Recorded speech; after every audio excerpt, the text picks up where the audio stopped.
والسلام علی سید الانبیاء والمرسلین وعلی آلہ واصحابہ اجمعین، اما بعد۔ اعوذ باللہ من الشیطان الرجیم، بسم اللہ الرحمن الرحیم۔ ولا تقولوا لمن يقتل في سبيل الله اموات بل احیاء ولكن لا تشعرون۔ سبحان ربک رب العزۃ عما یصفون وسلام علی المرسلین والحمد للہ رب العالمین۔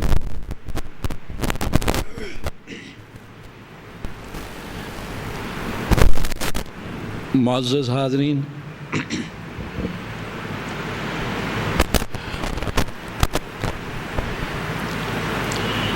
سن 1443 ہجری کا پہلا محرم ہے، اور اس ماہ محرم میں حضرت امام عالی مقام امام حسین رضی اللہ تعالیٰ عنہ کی شہادت اور کربلا کے واقعات عموماً بیان کیے جاتے ہیں۔ ان سے مقصد یہ ہوتا ہے کہ پبلک کی اہل بیت کے ساتھ محبت ہو اور نوجوانوں کو علم ہو اس بات کا کہ ان کی شہادت کس طرح واقع ہوئی۔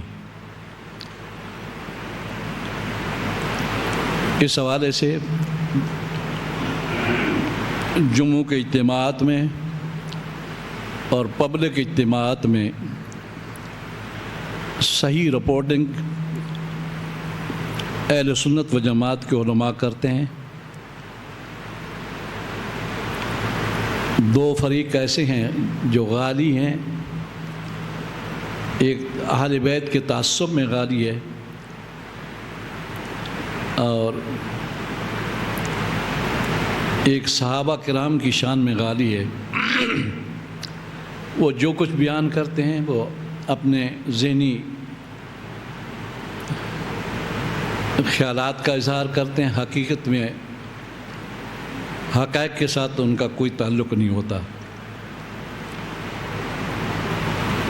اس دور کا المیہ یہ ہے، میڈیا پر وہی لوگ چھائے ہوئے ہیں اور پبلک تک آواز پہنچانے کا سب سے ذریعہ اس دور میں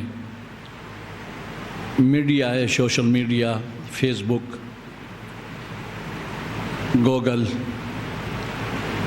یوٹیوب، یہ ساری چیزیں ایسی ہیں۔ ایک دور تھا کہ اخبار کے ذریعے لوگوں کی خبریں دنیا میں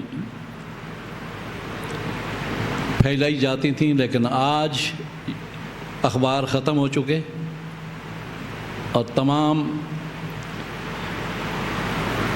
جتنی بھی معلومات ہیں ان کا ذریعہ یہی چیزیں بن چکی ہیں۔ اتفاق سے رافضی اور خارجی دونوں فعال ہیں، سوشل میڈیا پر غالب ہیں، اور ہماری گھروں میں مذہب سے تعلق رکھنے والی خواتین اور گھروں میں بیٹھنے والے نوجوان جنہیں دلچسپی ہے مذہب سے، تو وہ انہی کی باتیں سنتے ہیں۔ تو مجھے خود ایک گھر سے فون آیا جو بڑے گھر کی خاتون ہیں، کہنا مفتی صاحب صحیح معلومات پر مجھے ایک کیسٹ چاہیے جس کو میں بھی سن سکوں اور میرے بچے بھی سن سکیں کہ واقعہ کربلا کیا ہے۔ اس لیے آپ حضرات کو، اگر آپ خطیب ہیں تو واقعہ کربلا اس طرح بیان کرنے کی کوشش کریں جس طرح اہل سنت و جماعت کا نظریہ ہے۔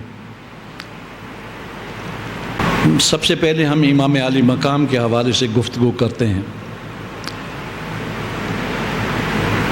امام عالی مقام امام حسین رضی اللہ تعالیٰ عنہ کے مناقب میں علامہ ذہبی نے جو کتاب لکھی ہے اس حوالے سے میں نے اپنے سامنے علامہ ذہبی کی کتاب کھولی ہوئی ہے۔ ان کے کہنے کے مطابق امام حسین، امام حسن کا بھی نہیں رہے، ہم مستقل امام حسین کی باتیں کریں گے۔ ان کی ایک ولادت، دوسرا ہوگا شہادت، اور تیسرا اسباب شہادت۔ یہ تین چیزیں بیان کرنے کی کوشش کریں گے، ولادت اور شہادت اور اسباب شہادت، اور سب سے اہم حسنین کریم کے ساتھ اور امام حسین کے ساتھ محبت رسول صلی اللہ علیہ وسلم، اس کا ہم ذکر کریں گے۔ تو سب سے پہلے آپ سن لیں کہ حضور اکرم صلی اللہ علیہ وسلم کو امام عالی مقام سے کون سی محبت تھی، کیسی محبت تھی۔ اسی کتاب میں آج ہی پڑھ رہا تھا کہ امام حسین کے ساتھ محبت کا یہ انداز تھا کہ سرکار دو عالم صلی اللہ علیہ وسلم نے امام حسین کی جسم کی کوئی حصہ نہیں ہے جس کے آپ نے ان کو بوسہ نہ دیا ہو۔ حضرت ابی ہریرہ قسم کھا کر کہتے ہیں میں نے دیکھا امام حسین حضور کریم صلی اللہ علیہ وسلم کے پیٹ پر چڑھے،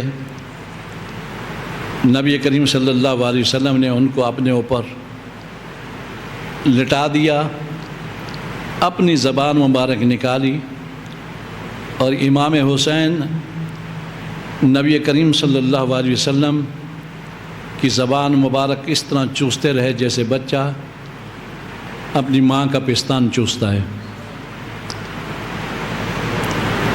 اور پھر حضور کریم صلی اللہ علیہ وسلم نے امام حسین کو اشارہ کیا تو انہوں نے اپنی زبان نکالی، اور نبی کریم صلی اللہ علیہ وسلم امام حسین کی زبان چوستے رہے۔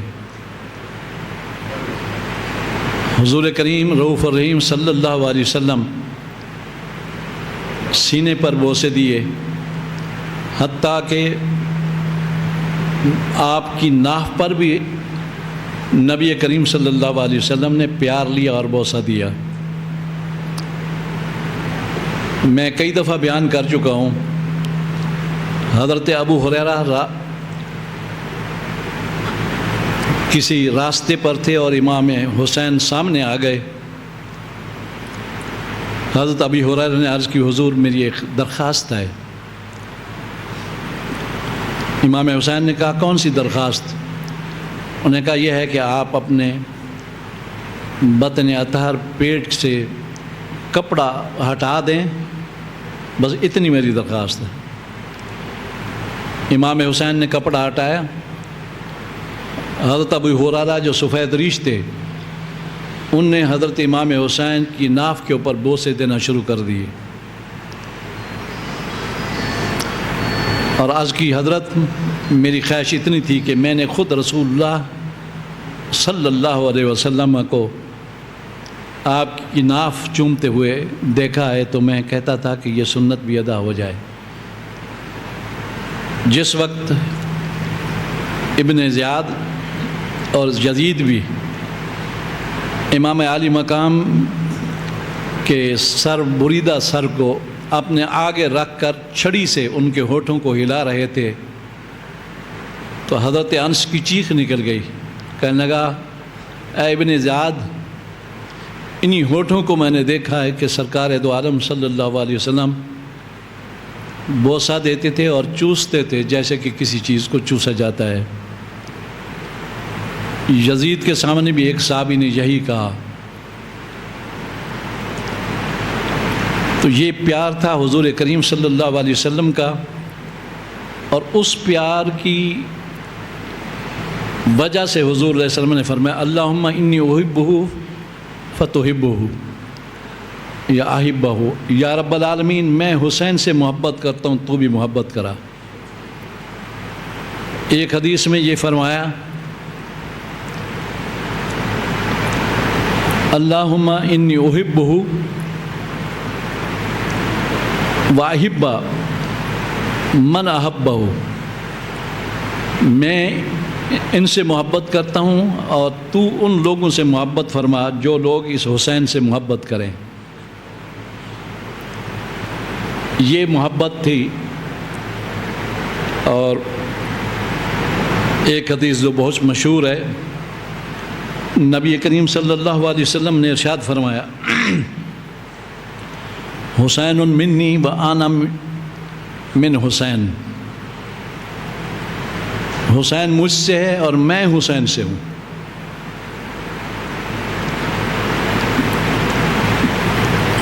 حسین مجھ سے ہے، یہ تو سمجھ آتا ہے کہ امام عالی مقام امام حسین سیدہ فاطمہ کے بیٹے تھے، اور سیدہ فاطمہ سرکار دو عالم صلی اللہ علیہ وسلم کی پیاری بیٹی تھی، اور بیٹی کا بیٹا بھی بیٹا ہوتا ہے۔ خصوصاً حضور نے خود فرمایا کہ لوگوں کے نسب تو بیٹوں سے چلیں گے لیکن میرا نسب میری بیٹی فاطمہ سے چلے گا۔ لوگوں کے عصبے وہ ہوتے ہیں جو بیٹوں سے ہوں، لیکن میرے عصبے وہ ہوں گے جو حضرت فاطمہ الزہرا سے ہوں گے۔ حسین منی، حسین مجھ سے ہے، بالکل ٹھیک ہے، آپ کے بیٹے ہیں، آپ کی اولاد ہیں، لیکن دوسرا جملہ جو ہے وَأَنَا مِنْ حسین، میں بھی حسین سے ہوں۔ تو یہ سمجھ سے بالا ہے کہ یا رسول اللہ آپ تو نانا ہیں حسین کے، آپ حسین سے کیسے ہیں؟ تو علماء کہتے ہیں اس کی تعویل یہ ہے کہ میرا دین حسین سے ہے، میرا دین حسین سے چلے گا۔ یقین کریں جس وقت انسان واقعہ کربلا کو دیکھتا ہے تو ایسے لگتا ہے کہ صرف ایک واقعہ کربلا اور شہادت امام حسین نے دین کو ایسی تقویت دی کہ قیامت تک یہ دین متین انشاءاللہ محفوظ رہے گا۔ اس لیے مشہور ہے حضرت خواجہ معین الدین چشتی اجمیری نے غالباً اسی حدیث کا ترجمہ کیا ہے۔ آپ نے فرمایا شاہ ہست حسین، بادشاہ ہست حسین، دین ہست حسین، دین ہست حسین۔ حضور نے فرمایا نا دین ہست حسین، دین پناہ ہست حسین۔ حسین دین بھی ہے اور دین پناہ بھی ہے، شاہ بھی ہے اور بادشاہ بھی ہے، سرداد نداد دست در دست یزید، حقا کے بنائے لا الہ ہست حسین۔ سر مبارک دے دیا، یزید کے ہاتھ میں ہاتھ نہ دیا۔ حق یہ ہے کہ لا الہ کی بنیاد یہی ہے، لا الہ کی بنیاد یہی اسلام ہے، دین ہے۔ حق یہ ہے کہ حسین لا الہ کی بنیاد ہے۔ اس حدیث کا ترجمہ غالباً تمام اولیاء کے سرتاج حضرت خواجہ معین الدین چشتی اجمیری رسول ہند نے اپنی زبان میں شعروں کے اندر یہ ادا کیا۔ بہت پیارا انداز ہے، بیان تو سب کرتے ہیں لیکن ان کا بیان بہت مؤثر ہے اور دل میں چلا جاتا ہے، بیٹھ جاتا ہے۔ تو یہ حضور کریم صلی اللہ علیہ وسلم کی محبت کا تھوڑا سا میں نے حصہ ذکر کیا ہے، اور محبت کے علاوہ پھر شہادت کا ذکر وہ بھی محبت کے ضمن میں آتا ہے۔ کافی حدیثیں موجود ہیں اس کتاب کے اندر، ان میں ایک حدیث حضرت ام سلمہ کہتی ہیں مجھے رسول کریم صلی اللہ علیہ وسلم نے ارشاد فرمایا میرے پاس بارشوں کا موکل فرشتہ آنے والا ہے، اس نے اللہ تعالیٰ سے اجازت لی ہے اس بات کی کہ میں رسول کریم صلی اللہ علیہ وسلم کی بارگاہ میں حاضری دوں. وہ آئے گا، میرے ساتھ گفتگو کرے گا. آپ سے میں کہتا ہوں کہ دروازے پر بیٹھ جاؤ. دروازہ اس وقت ٹاٹ لگا ہوتا تھا، مکفل دروازے نہیں ہوتے تھے، کپڑا لگا ہوتا تھا، پردہ ہوتا ہے جیسے پردہ ہوتا تھا. ام سلمہ تم دروازے پر بیٹھ جاؤ، کسی اور کو اندر نہیں آنے دینا تاکہ ہماری خلوت میں مداخل نہ ہو سکے. حضرت ام سلمہ پہنچ کے نہیں، میں تو دروازے پر بیٹھی ہوئی تھی. اچانک امام حسین چھلانگیں لگاتے ہوئے دروازہ کراس کر کے میرے کنٹرول میں نہیں رہا اور جا کر حضور کریم صلی اللہ علیہ وسلم کی گود میں بیٹھ گئے. نبی کریم صلی اللہ علیہ وسلم نے سینے سے لگایا اور ایک روایت کے مطابق جیسے بچوں کی عادت ہوتی ہے حضور کی داڑھی میں ہاتھ ڈال دیا. پھر حضور نے اپنی زبان نکالی اور حسین کے منہ میں ڈال دی. وہ فرشتہ دیکھتا رہا، حیران ہوا. اس نے کہا یا رسول اللہ آپ ان سے محبت کرتے ہیں؟ حضور علیہ السلام نے فرمایا کہ میں ان سے بہت محبت کرتی ہوں. آپ نے فرمایا، فرشتے نے عرض کیا یا رسول اللہ اس کو تو آپ کی امت کے لوگ کربلا کے اندر تف بھی کہتے ہیں، اس جگہ کو کربلا بھی کہتے ہیں، اس کے اندر شہید کرے گی، میری آپ کی امت شہید کرے گی. سرکار کے آنسو جاری ہو گئے اور آپ سے عرض کرنے لگا فرشتہ یا رسول اللہ اگر آپ چاہیں تو میں اس جگہ کی آپ کو مٹی اٹھا کر دکھاتا ہوں. جب مٹی آ گئی حضور نے سونگھا، اس کو مٹی کو سونگھا حضور نے اور آنکھوں سے آنسو بارش شروع ہو گئی اور ام سلمہ کو بھی مٹی دی اور کہا کہ اس کو محفوظ رکھو. ایک روایت کے مطابق آپ نے فرمایا اس کو بوتل میں محفوظ رکھو، جس دن یہ خون ہو جائے گی سمجھ لینا کہ اس دن میرے حسین کو شہید کر دیا گیا ہے. حضرت ام سلمہ روزانہ اس بوتل کو دیکھا کرتی تھی، لیکن سن 61 ہجری 10 محرم عاشورہ کے دن جب سیدہ ام سلمہ نے اس شیشی کو دیکھا تو وہ شیشی کے اندر جو مٹی تھی وہ خون بن چکی تھی. زار و قطار روئی،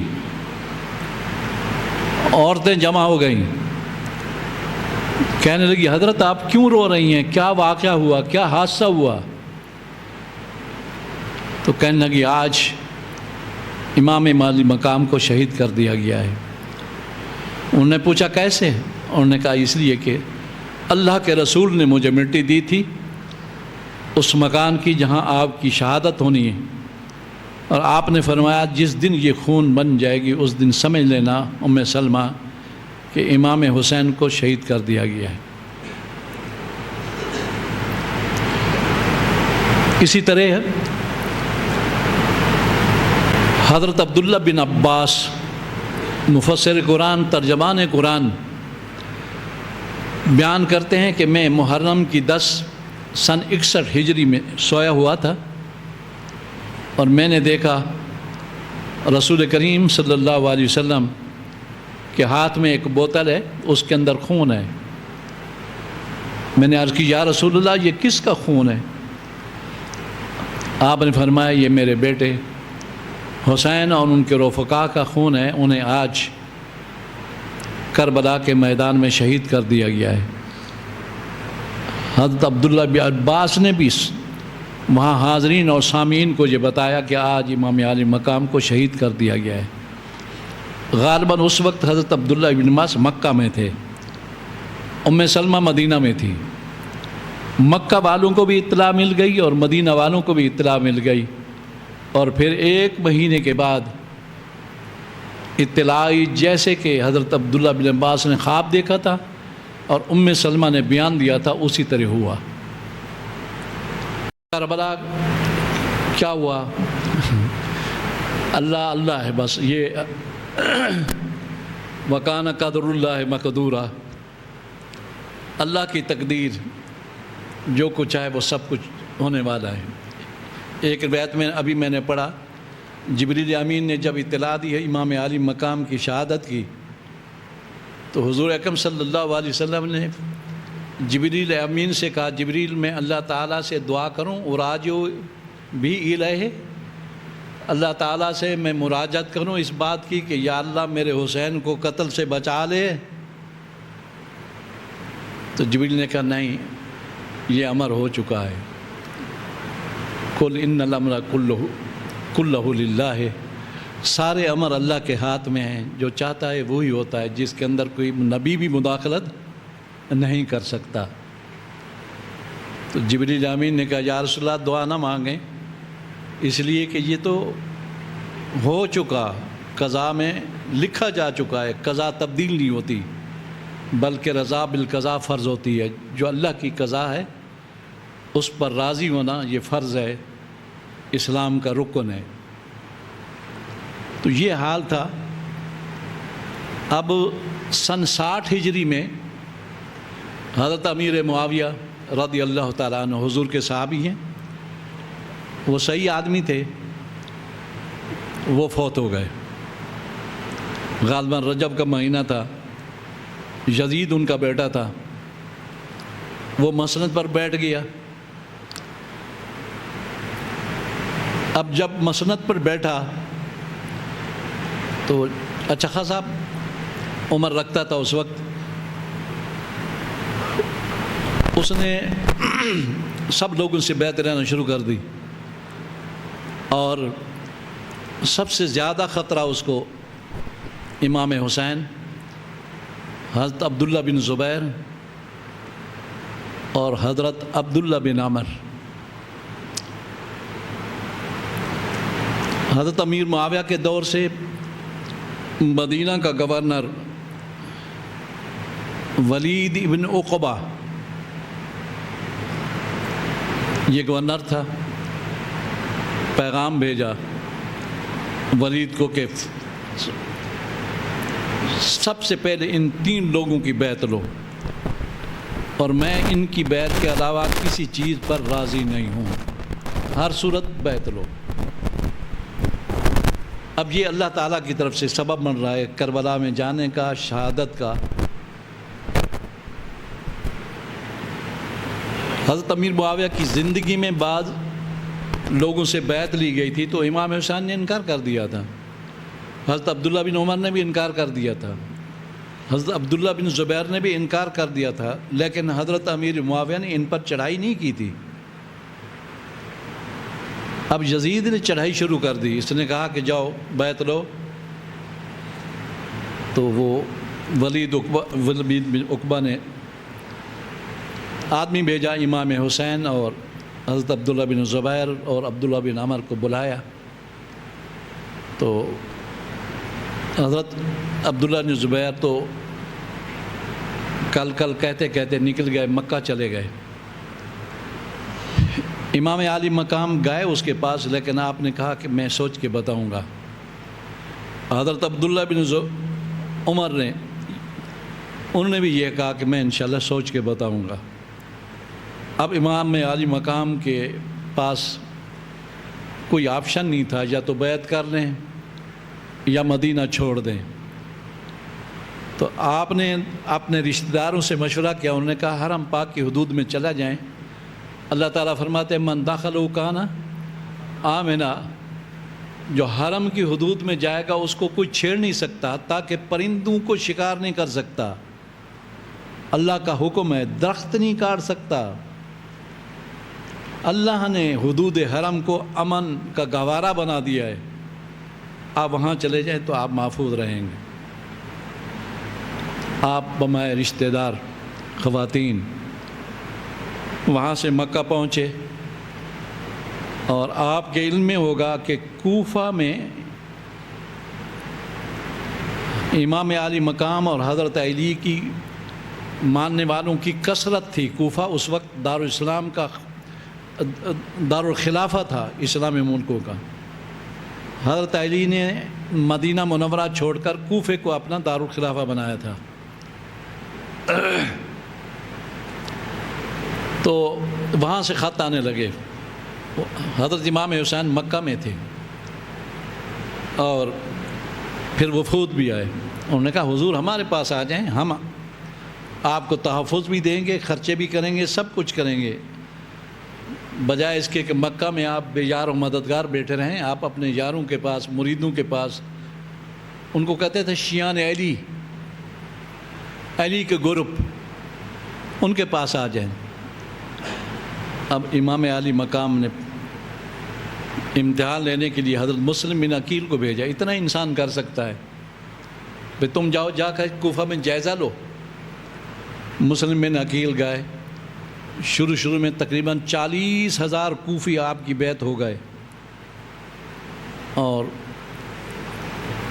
ان کے ساتھ 2 بیٹے بھی تھے. اب یزید کو علم ہوا. اس وقت کوفہ کا گورنر صحابی رسول حضرت نعمان ابن بشیر تھے. ان کو آرڈر آیا کہ سختی کرو مسلم پر. اس نے انکار کر دیا. اس نے کہا میں سختی نہیں کر سکتا. فوراً اس نے ان کو معزول کر دیا. اس کی جگہ بخت اس امت کا بدبخت انسان اور اس کا باپ بھی بدبخت عبید اللہ ابن زیاد ابن ابی. زیاد کا کوئی باپ نہیں تھا, وہ بھی اہل بیت کا دشمن تھا اور کینسر سے مرا. حضرت عبداللہ بن عمر نے دعا مانگی. زیاد نے کہا کہ مجھے مدینہ کا گورنر بنا دیا جائے. تو حضرت عبداللہ بن عمر کو پتہ چلا تو حضرت عبداللہ ابن عمر کا یا رب العالمین اللہم مکفنی بما شئت, اللہم مکفنی ہے بما شئت, یا اللہ اس سے تو ہمیں بچا. ابھی وہ مدینہ کا چارہ سنبھالنے کے لیے سنبھل رہا تھا, کینسر ہوا, مدینہ نہیں جا سکا. اس کا باپ نہیں تھا زیاد کا, اس کا بیٹا تھا عبید اللہ ابن زیاد. یہ بدبخت بھی اہل بیت کا دشمن تھا. تو یزید نے اس کو کوفہ کا گورنر بھی بنا دیا. بصرہ کا پہلے سے تھا, کوفہ کا گورنر. وہ پہنچا, جیسے کہ حکمرانوں کی عادت ہوتی ہے, کوفہ کے لوگوں کو دھمکایا اور اس کی دھمکی میں آ گئے. سب لوگ حضرت مسلم بن عقیل کا ساتھ چھوڑ گئے. مسلم بن عقیل نے پہلی فرصت میں خط لکھ دیا امام علی مقام کو, حضور حالات بہت ٹھیک ہیں, آپ کے دیوانے ہیں یہ لوگ, آپ آ جائیں. تقدیر کے مسئلے دیکھیں, وہ خط لے جانے والا وہ مدینہ پہنچ گیا, مکہ پہنچ گیا اور ادھر سے حالات بدل گئے فوراً. تو امام مسلم کو بڑی بے دردی سے قتل کیا گیا. اب دشمن جب قادر ہوتا ہے تو پتہ نہیں وہ کس طرح دردناک اذیتیں دیتا ہے اور تکلیفیں دیتا ہے, وہ دشمنوں کو پتہ ہوتا ہے. مسلم بن عقیل شہید ہو گئے. ان کے 2 چھوٹے چھوٹے بیٹے تھے, ان کو شہید کر دیا گیا. سب کے بڑے بڑے واقعات ہیں. اب امام علی مقام وہاں جب حضرت مسلم بن عقیل کا خط گیا تو بڑے وثوق سے چل پڑے وہاں سے. بعض صحابہ روکتے رہے, حضرت آپ نہ جائیں, لیکن آپ نے کسی کی بات نہیں مانی. راستے میں فرزدق ایک شاعر تھا, وہ ملا, اہل بیت کا محب تھا, وہ کوفہ سے آ رہا تھا. امام علی مقام نے پوچھا فرزدق کوفے کا حال بتاؤ. انہوں نے کہا کوفے کا حال یہ ہے کہ دل تو آپ کے ساتھ ہے اور تلواریں یزید کے ساتھ ہیں. میرا مشورہ ہے کہ مت جائیں آپ. تو امام علی مقام نے فرمایا البلاء ینزل من السماء واللہ یفعل ما یشاء. بلائیں آسمان سے نازل ہوتی ہیں اور اللہ وہی کرتا ہے جو چاہتا ہے. فعال لما یرید اس کی صفت ہے. تو جب اس کا ارادہ اگر ہے تو ہو جائے گا. اب میں پیچھے نہیں لوٹتا. تو اس طرح امام عالی مقام کربلا کے میدان میں پہنچے۔ اب ابن زیاد نے 4000 کا لشکر، بعض کہتے اس سے بھی زیادہ، امام عالی مقام کے آگے بھیجا، اور ان کا سربراہ جو کمانڈر تھا اس کا نام تھا ابن سعد ابن ابی وقاص۔ اللہ کی شان دیکھیں، یخرج الحی من المیت و یخرج المیت من الحج۔ اللہ فرماتا ہے کہ میری شان ہے، میت سے میں زندہ اور زندہ سے میں میت نکالتا ہوں، فاسق سے صالح اور صالح سے فاسق، یہ اللہ کی شان ہے۔ حضرت سعد بن ابی وقاص حضور کے اتنے پیارے صحابی، ایک دن حضور علیہ السلام نے فرمایا سعد مانگو جو مانگ دیں۔ حضرت سعد نے کہا یا رسول اللہ میں یہ مانگتا ہوں آپ سے کہ جو دعا مانگوں قبول ہو جائے۔ ہاتھ اٹھا دی رسول اللہ نے۔ جو رسول ہوتا ہے وہ کبھی وہ اپنی بات سے پھر نہیں سکتا، اس لیے کہ وہ اللہ کے اذن سے کہتا ہے، اور اگر وہ رجوع کر لے کسی بات سے تو وہ نبوت میں خلل آتا ہے۔ تو بہت بڑی دعا مانگ لی، جو میں دعا مانگوں قبول ہو جائے۔ تو حضور نے ہاتھ اٹھایا، اللہم استجب اذا دعاک سعد، جب سعد تجھ سے دعا کرے تو اس کی دعا قبول کر لے۔ عشرہ مبشرہ سے سعد فی الجنہ، لیکن اس کو بیٹا ایسا ملا جو بدبخت ترین ہے اور قاتل ہے امام حسین رضی اللہ تعالیٰ عنہ کا، امام علی مقام۔ اس کو ابن زیاد نے کہا تھا کہ آپ جائیں اس مہم کو سر کریں اور آپ کو ایران کا گورنر ہم بنا دیں گے۔ وہ اس لالچ میں آ گیا، وہاں پہنچا، 4000 آدمی تھے، 3 دن پہلے بند کر دیا، پانی بند کر دیا امام علی مقام کا۔ فرات کے نہر کے کنارے آپ کا خیمے لگے ہوئے تھے، پھر 10 کو مذاکرات ہوتے رہے۔ امام علی مقام نے اتنا تک کہا کہ مجھے آپ لوگ واپس جانے دیں، میں واپس چلا جاتا ہوں، میں مکہ مدینہ نہیں جاؤں گا، میں اطراف میں چلا جاؤں گا، سمندر کے کنارے کہیں چلے جاؤں گا۔ انہوں نے اس سے انکار کر دیا۔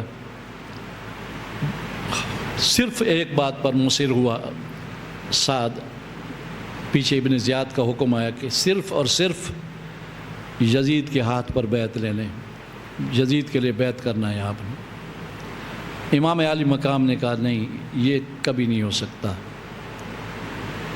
اب امام علی مقام کے ساتھ باقی باتیں ہیں، خواب ہیں، واقعات ہیں۔ 10 محرم کو پھر یہ جنگ شروع ہوئی، سن 61 ہجری 10 محرم کو جنگ، ایک شہید ہو گئے۔ ظالموں نے پانی بھی نہیں دیا، شہدائے کربلا پیاسے تھے، 72 آدمی شہید ہوئے۔ پھر ان ظالموں نے جو وہاں شامی گھوڑے تھے، شامی درندے تھے، انہوں نے امام علی مقام کے اور دوسرے شہداء کے سر کاٹ لیے اور جسم کے اوپر گھوڑے دوڑائے۔ یہ بھی اس وقت طریقہ تھا، کسی کا جنازہ نہیں پڑا، حالانکہ یہ لوگ مسلمان، اپنے آپ کو مسلمان کہتے تھے۔ اور کچھ لوگ گائے حضور حضرت امام علی مقام کے ساتھ جو خواتین خیموں میں بیٹھی ہوئی تھیں، ان کو آگ لگا دی، آگ لگا دی ان کو خیموں کو، اور پھر ان کے ایک روایت کے مطابق خواتین کے زیورات بھی چھین لیے، کپڑے بھی چھین لیے۔ حضور علیہ السلام کی بیٹیاں، بہو، سارے حضور علیہ السلام کے عزیز اور رشتہ دار تھے۔ یہ سلوک کیا ان لوگوں نے امام علی مقام کے وفد کے ساتھ۔ ٹائم زیادہ نہیں ہے۔ ہمارے استاد العرب والعجم حضرت مولانا عطا محمد بندیالوی رحمۃ اللہ تعالیٰ علیہ جب یہ واقعہ ذکر کرتے تھے تو آخری بات یہ کہتے تھے کہ ان لوگوں کے حق میں جو لوگ یزید کو حق پر سمجھتے ہیں، تو کہتے تھے کہ اگر اسی قسم کا معاملہ ان کی فیملی کے ساتھ ہو جائے اور پھر یہ کہیں کہ جس شخص نے ہماری فیملی کے ساتھ یہ معاملہ کیا ہے ٹھیک کیا ہے، تو پھر ہم مانیں گے کہ ان کا جو نظریہ ہے بالکل ٹھیک ہے۔ پھر انہی بیویوں کو ننگے اونٹوں پر سوار کیا گیا، کوفے لے گئے، سر مبارک نیزوں پر تھے، ابن زیاد کو پیش کیے گئے۔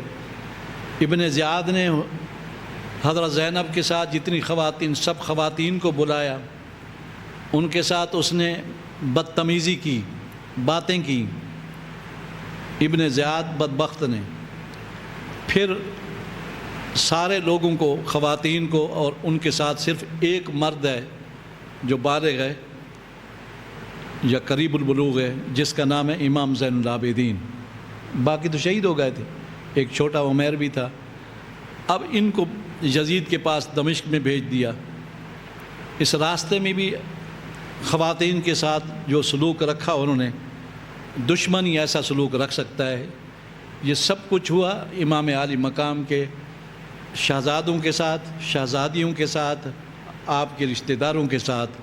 تو اس لیے ہمارے استاد بیان کرنے کے بعد فرماتے تھے، لوگ جو یزید کے حق میں نرم رویہ رکھتے ہیں تو ان کے خاندان کے ساتھ، ان کی فیملی کے ساتھ بھی اسی قسم کا سلوک ہو تو پھر ہم مانیں گے کہ واقعی یہ نظریہ کے پکے ہیں اور صحیح ہیں۔ لیکن افسوس آل رسول کے ساتھ اس قسم کا سلوک ہوا، لیکن انہیں کوئی غم نہیں آتا۔ اللہ تبارک و تعالی امام عالی مقام کی شہادت کے صدقے ہم سب کو شہادت کی موت عطا فرمائے۔